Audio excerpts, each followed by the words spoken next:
किस्से गलियारों के पेश करते हैं सआदत हसन मंटो की लिखी कहानी यजीद।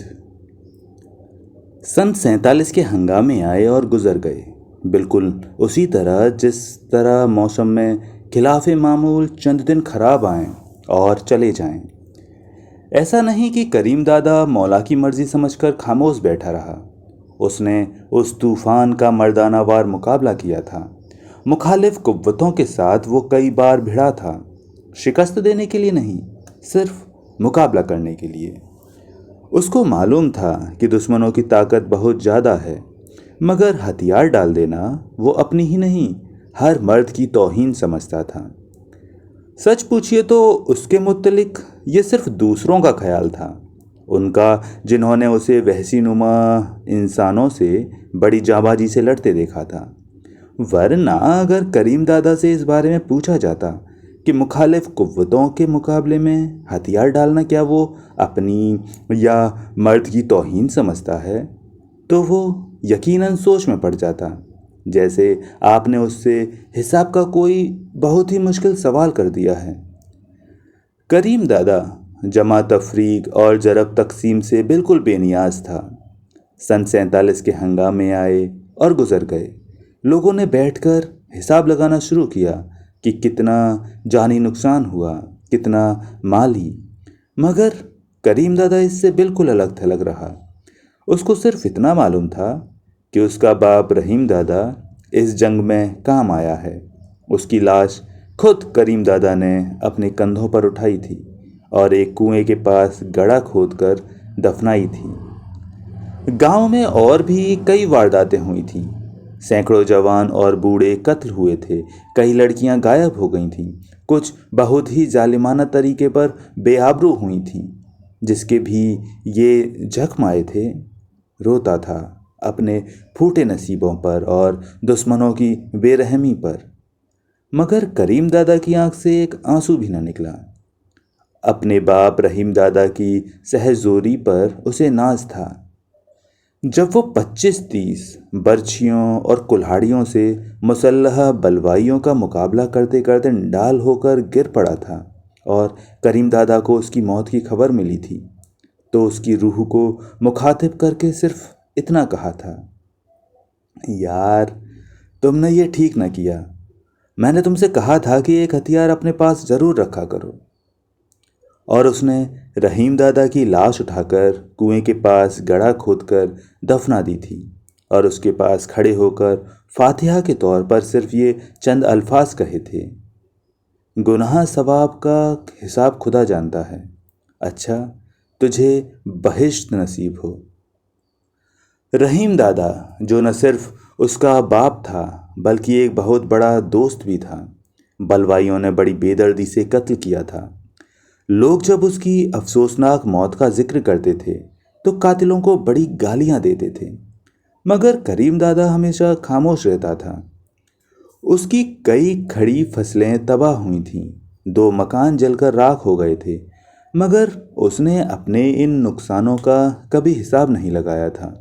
वो कभी कभी सिर्फ इतना कहा करता था, जो कुछ हुआ है हमारी अपनी गलती से हुआ है। और जब कोई उससे उस गलती के मुत्तलिक इस्तिफसार करता तो वो खामोश रहता। गांव के लोग अभी सोग में मसरूफ थे कि करीम दादा ने शादी कर ली, उसी मुटियार जीना के साथ जिस पर एक अरसे से उसकी निगाह थी। जीना सोगवार थी। उसका सहतील जैसा कड़ियल जवान भाई बलवों में मारा गया था। माँ बाप की मौत के बाद एक सिर्फ वही उसका सहारा था। इसमें कोई शक नहीं कि जीना को करीम दादा से बेपनाह मोहब्बत थी, मगर भाई की मौत के गम ने यह मोहब्बत उसके दिल में स्याह पोश कर दी थी। अब हर वक्त उसकी सदा मुस्कुराती आंखें नमनाक रहती थीं। करीम दादा को रोने धोने से बहुत चिढ़ थी। वो जीना को जब भी सोग ज़दा हालत में देखता तो दिल ही दिल में बहुत कुढ़ता, मगर वो उससे इस बारे में कुछ कहता नहीं था, ये सोचकर कि औरत जात है, मुमकिन है उसके दिल को और भी दुख पहुँचे। मगर एक रोज उससे न रहा गया। खेत में उसने जीना को पकड़ लिया और कहा, मुर्दों को कफनाए दफनाए पूरा 1 साल हो गया है, अब तो वो भी इस शोक से घबरा गए होंगे। छोड़ मेरी जान, अभी जिंदगी में जाने और कितनी मौतें देखनी हैं। कुछ आंसू तो अपनी आंखों में जमा रहने दे। जीना को उसकी ये बातें बहुत नागवार मालूम हुई, मगर वो उससे मोहब्बत करती थी। इसलिए अकेले में उसने कई घंटे सोच सोच कर उसकी इन बातों में मानी पैदा किए और आखिर खुद को ये समझने पर आमादा कर लिया कि करीम दादा जो कुछ कहता है ठीक है। शादी का सवाल आया तो बड़े बूढ़ों ने मुखालिफत की, मगर ये मुखालिफत बहुत ही कमज़ोर थी। वो लोग शोक मना मना कर इतने नहीफ हो गए थे कि ऐसे मामलों में 100% कामयाब होने वाली मुखालिफतों पर भी ज़्यादा देर तक न जमे रह सके। चुनाचे करीम दादा का ब्याह हो गया। गाजे बाजे आए, हर रस्म अदा हुई और करीम दादा अपनी महबूबा जीना को दुल्हन बनाकर घर ले आया। फसादात के बाद करीब करीब 1 बरस से सारा गांव कब्रिस्तान सा बना था। जब करीम दादा की बारात चली और खूब धूम धड़ाका हुआ तो गांव में कई आदमी सहम सहम गए। उनको ऐसा महसूस हुआ कि ये करीम दादा की नहीं, किसी भूत प्रेत की बारात है। करीम दादा के दोस्तों ने जब उसको ये बात बताई तो वो खूब हंसा। हंसते हंसते ही उसने एक रोज़ इसका जिक्र अपनी नई नवेली दुल्हन से किया तो वो डर के मारे कांप उठी। करीम दादा ने जीना की सूहे चूड़े वाली कलाई अपने हाथ में ली और कहा, यह भूत तो अब सारी उम्र तुम्हारे साथ चिमटा रहेगा। रहमान साईं की झाड़ फूक भी उतार नहीं सकेगी। जीना ने अपनी मेहंदी में रची हुई उंगली दांतों तले दबा कर और जरा शर्मा कर सिर्फ इतना कहा, कीमे तुझे तो किसी से डर नहीं लगता। करीम दादा ने अपनी हल्की हल्की स्याही माइल भूरी मूंछों पर जबान की नोक फेरी और मुस्कुरा दिया। डर डर भी कोई लगने की चीज है। जीना का गम अब बहुत हद तक दूर हो चुका था। वो माँ बनने वाली थी। करीम दादा उसकी जवानी का निखार देखता तो बहुत खुश होता और जीना से कहता, खुदा की कसम जीना, तू पहले कभी इतनी खूबसूरत नहीं थी। अगर तू इतनी खूबसूरत अपने होने वाले बच्चे के लिए बनी है तो मेरी उससे लड़ाई हो जाएगी। ये सुनकर जीना शर्मा कर अपना ठलिया सा पेट चादर से छुपा लेती। करीम दादा हंसता और उसे छेड़ता, छुपाती क्यों हो इस चोर को? क्या मैं जानता नहीं कि ये सब बनाव सिंगार सिर्फ तुमने इसी सुअर के बच्चे के लिए किया है? जीना एकदम संजीदा हो जाती। क्यों गाली देते हो अपने को? करीम दादा की स्याही माइल भूरी मूछें हंसी से थरथराने लगती। करीम दादा बहुत बड़ा सुअर है। छोटी ईद आई, बड़ी ईद आई। करीम दादा ने ये दोनों त्यौहार बड़े ठाठ से मनाए। बड़ी ईद से 12 रोज़ पहले उसके गांव पर बलवाइयों ने हमला किया था और उसका बाप रहीम दादा और जीना का भाई फजल इलाही कत्ल हुए थे। जीना उन दोनों की मौत को याद करके बहुत रोती थी, मगर करीम दादा की सदमों को याद न रखने वाली तबीयत की मौजूदगी में इतना गम न कर सकी जितना उसे अपनी तबीयत के मुताबिक करना चाहिए था। जीना कभी सोचती थी तो उसको बड़ा ताज्जुब होता था कि वो इतनी जल्दी अपनी ज़िंदगी का इतना बड़ा सदमा कैसे भूलती जा रही है।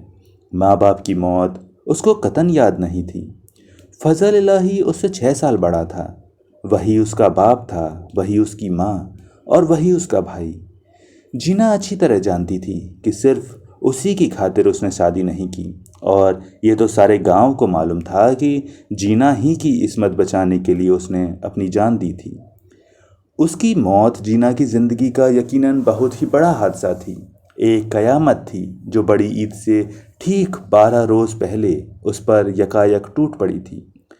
अब वो उसके बारे में सोचती थी तो उसको बड़ी हैरत होती थी कि वो इसके असरात से कितनी दूर होती जा रही है। मुहर्रम करीब आया तो जीना ने करीम दादा से अपनी पहली फरमाइश का इजहार किया। उसे घोड़ा और ताजिए देखने का बहुत शौक था। अपनी सहेलियों से वो उनके मुत्तलिक बहुत कुछ सुन चुकी थी। चुनाचे उसने करीम दादा से कहा, मैं ठीक हुई तो ले चलोगे मुझे घोड़ा दिखाने? करीम दादा ने मुस्कुरा कर जवाब दिया, तुम ठीक न भी हुई तो भी ले चलूँगा, इस सुअर के बच्चे को भी। जीना को ये गाली बहुत ही बुरी लगती थी, चुनाचे वो अक्सर बिगड़ जाती थी। मगर करीम दादा की गुफ्तगू का अंदाज कुछ ऐसा पुरखुलूस था कि जीना की तलखी फौरन ही एक नाकाबिले बयान मिठास में तब्दील हो जाती थी, और वो सोचती थी कि सुअर के बच्चे में कितना प्यार कूट कूट के भरा है। हिंदुस्तान और पाकिस्तान की जंग की अफवाहें एक अरसे से उड़ रही थीं। असल में तो पाकिस्तान बनते ही बात गोया एक तौर पर तय हो गई थी कि जंग होगी, और ज़रूर होगी। कब होगी इसके मुत्तलिक गांव में किसी को मालूम नहीं था। करीम दादा से जब कोई इसके मुत्तलिक सवाल करता तो वो ये मुख्तसर सा जवाब देता, जब होनी होगी हो जाएगी, फजूल सोचने से क्या फ़ायदा। जीना जब इस होने वाली लड़ाई भिड़ाई के मुत्तलिक सुनती तो उसके औसान खता हो जाते थे। वो तबन बहुत ही अमन पसंद थी, मामूली तू में से भी सख्त घबराती थी। इसके अलावा गुज़श्ता बल्बों में उसने कई किश्त ओ खून देखे थे, और उन्हीं में उसका प्यारा भाई फजल इलाही काम आया था। बेहद सहम कर वो करीम दादा से सिर्फ इतना कहती, कीमे क्या होगा। करीम दादा मुस्कुरा देता, मुझे क्या मालूम, लड़का होगा या लड़की। ये सुनकर जीना बहुत ही जंच-बुच होती, मगर फौरन ही करीम दादा की दूसरी बातों में लगकर होने वाली जंग के मुत्तलिक सब कुछ भूल जाती। करीम दादा ताकतवर था, निडर था, जीना से उसको बेहद मोहब्बत थी। बंदूक खरीदने के बाद वो थोड़े ही अरसे में निशाने का बहुत पक्का हो गया था। ये सब बातें जीना को हौसला दिलाती थीं, मगर इसके बावजूद तरंजनों में जब वो अपनी किसी खौफजदा हमजोली से जंग के बारे में गांव के आदमियों की उड़ाई हुई हौलनाक अफवाहें सुनती तो एकदम सुन्न सी हो जाती। बख्तो दाई जो हर रोज़ जीना को देखने आती थी, एक दिन ये खबर लाई कि हिंदुस्तान वाले दरिया बंद करने वाले हैं। जीना इसका मतलब न समझी। वजाहत के लिए उसने बख्तो दाई से पूछा, दरिया बंद करने वाले हैं? कौन से दरिया बंद करने वाले हैं? बख्तो दाई ने जवाब दिया, वो जो हमारे खेतों को पानी देते हैं।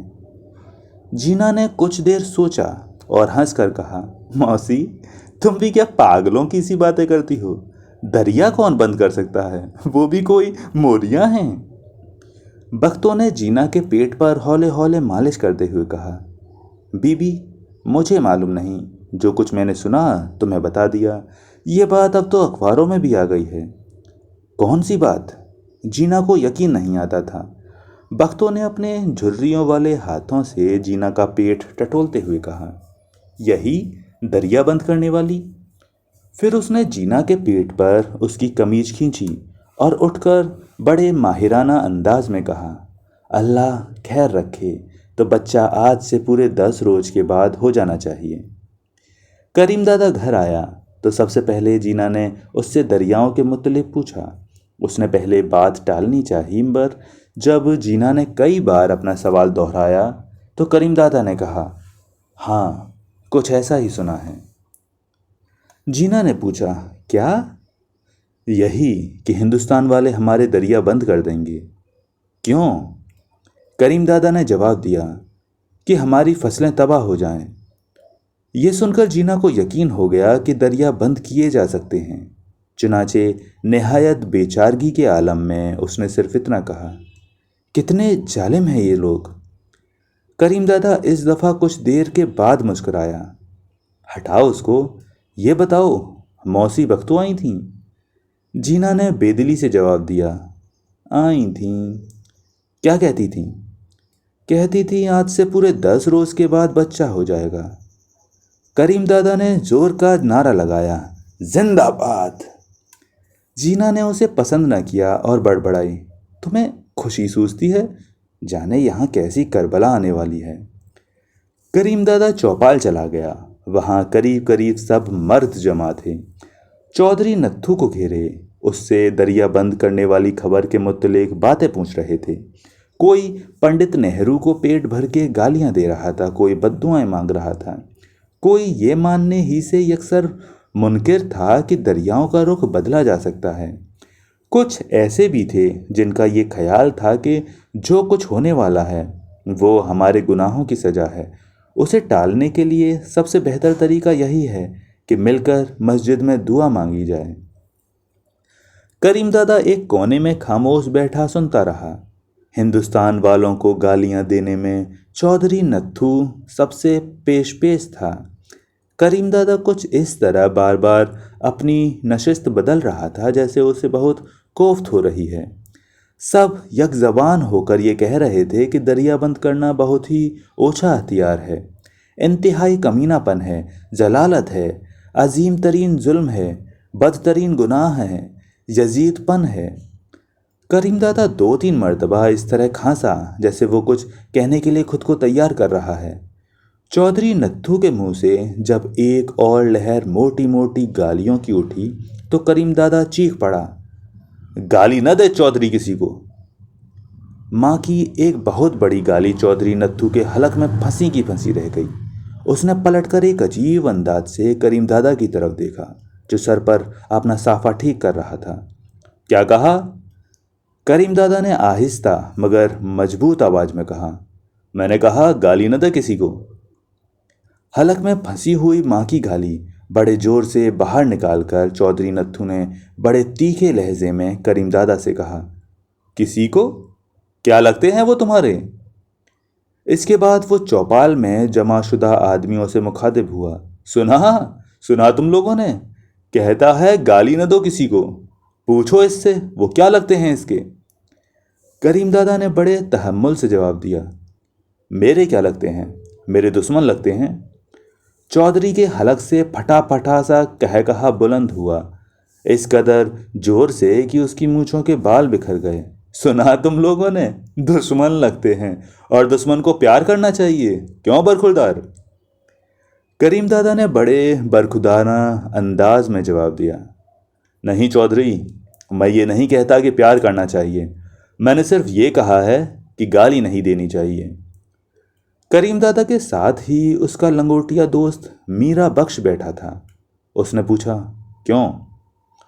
करीम दादा सिर्फ मीरा बख्श से मुखातिब हुआ, क्या फ़ायदा है यार, वो पानी बंद करके तुम्हारी ज़मीनें बंजर बनाना चाहते हैं और तुम उन्हें गाली दे के ये समझते हो कि हिसाब बेबाक हुआ। ये कहाँ की अक्लमंदी है? गाली तो उस वक्त दी जाती है जब और कोई जवाब पास ना हो। मीरा बख्श ने पूछा, तुम्हारे पास जवाब है? करीम दादा ने थोड़े तवक्कुफ के बाद कहा, सवाल मेरा नहीं, हजारों और लाखों आदमियों का है। अकेला मेरा जवाब सबका जवाब नहीं हो सकता। ऐसे मामले में सोच समझकर ही पुख्ता जवाब तैयार किया जा सकता है। वो एक दिन में दरियाओं का रुख नहीं बदल सकते, कई साल लगेंगे। लेकिन यहाँ तो तुम लोग गालियाँ देकर 1 मिनट में अपनी भड़ास निकाल कर बाहर कर रहे हो। फिर उसने मीरा बख्श के कंधे पर हाथ रखा और बड़े खुलूस के साथ कहा, मैं तो इतना जानता हूँ यार कि हिंदुस्तान को कमीना, रजील और जालिम कहना भी गलत है।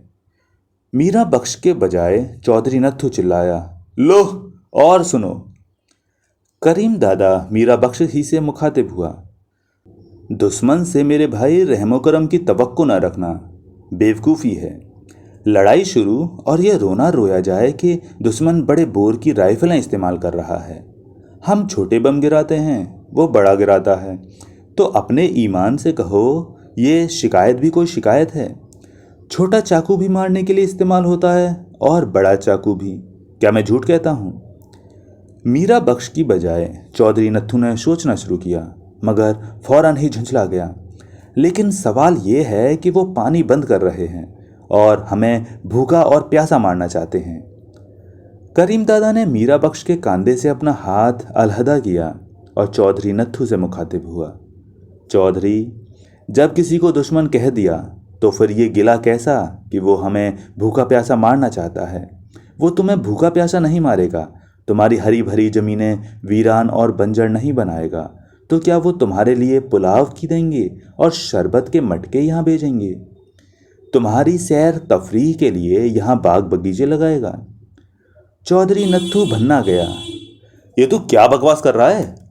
मीरा बख्श ने भी हौले से करीम दादा से पूछा, हाँ यार, ये क्या बकवास है?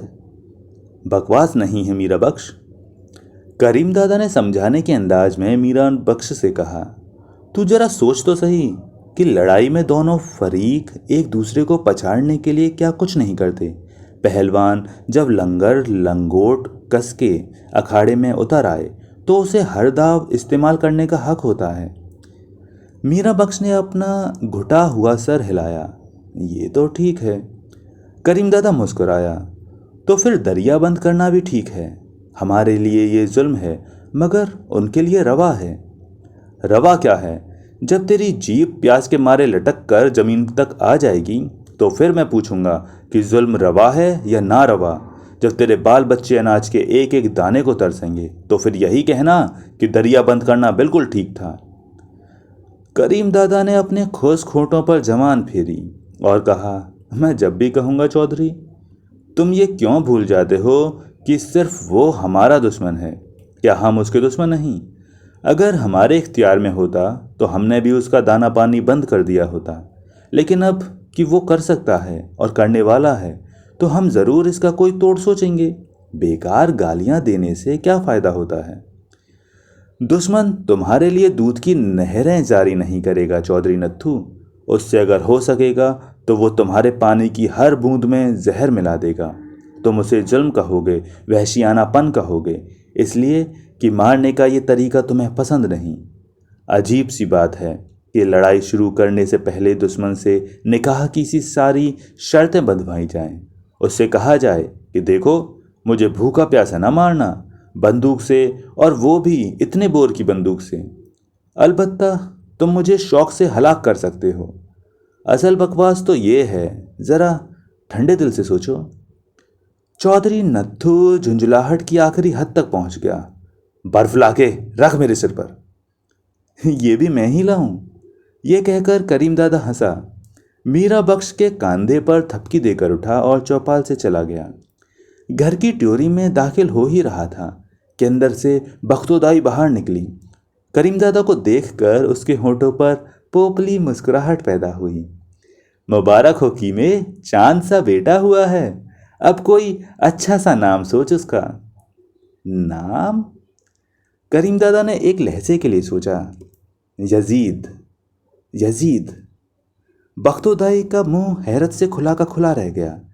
करीम दादा नारे लगाता अंदर घर में दाखिल हुआ। जीना चारपाई पर लेटी थी, पहले से किसी कदर जर्द। उसके पहलू में एक गुल गोथना सा बच्चा चपड़ चपड़ अंगूठा चूस रहा था। करीम दादा ने उसकी तरफ प्यार भरी फक्रिया नज़रों से देखा। उसके गाल को उंगली से छेड़ते हुए कहा, ओए मेरे यजीद। जीना के मुंह से हल्की सी मुतज़िब चीख निकली, यजीद? करीम दादा ने गौर से अपने बेटे का नाक नक्शा देखते हुए कहा, हाँ यजीद, ये इसका नाम है। जीना की आवाज़ बहुत नहीफ हो गई। ये तुम क्या कह रहे हो कीमे? यजीद? करीम दादा मुस्कुराया। क्या है इसमें, नाम ही तो है। जीना सिर्फ इस कदर कह सकी, मगर किसका नाम?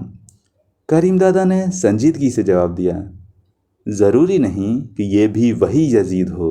उसने दरिया का पानी बंद किया था, ये खुलेगा। तो दोस्तों, ये थी कहानी यजीद, लेखक सादत हसन मंटो। उम्मीद करता हूँ आपको कहानी पसंद आई होगी। मिलते हैं किसी और दिन किसी नई कहानी के साथ। तब तक के लिए नमस्कार।